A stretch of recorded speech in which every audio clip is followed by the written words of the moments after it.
بزانین مظاهر و دیاردەکانی خراپبوون لەگەڵ دایک و باوک چی؟ ئەو مخالەفاتانی کە مناڵ کە کوڕ کە کچ دەیکەن لەگەڵ دایک و باوک چییە؟ پەروەردگار لە بچووکترین شتێکەوە دەستی پێکرد فەرمووی فەلا تەقل لەهما ئوف، پێیان نەڵێ ئۆف. ئەرێمە چییە باوکە بۆ وا دەکەی، دایکە بۆ وا دەڵێی، یعنی بێزاری و ناڕەزایی دەرنەبڕیت بەرامبەر دایک و باوکت. نەڵێ ئۆف. ئۆف چییە؟ هەر زۆر بچووکە. خوای گەورە لە کەبائیر باسی کردووە، لە گوناهی گەورەیە کە تۆ بەو شێوازە بێزاری لە دەست دایک و باوکت دەرببڕیت.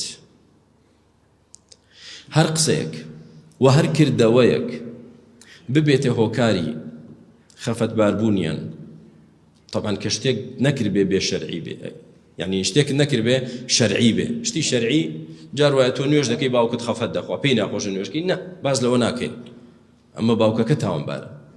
بەڵام شتی ئەعتیادی هەر شتێ بکەیت باوک و دایکت خەفەتبارکەی، تووشی بێتاقەتیان کەی، تووشی گریانیان بکەی، تووشی بێزاری لە ژیانیان بکەی، ئەوە یەکێکە لە گوناهە گەورەکان کە تۆ ئەنجامت داوە، لە گوناهی گەورە. وەڵڵا ئەمە قەولی زانایانە.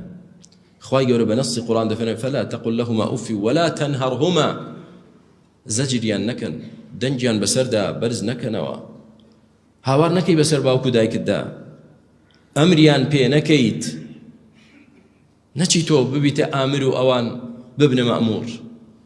باوکە ئەوە بکە، دایکە ئەوە مەکە.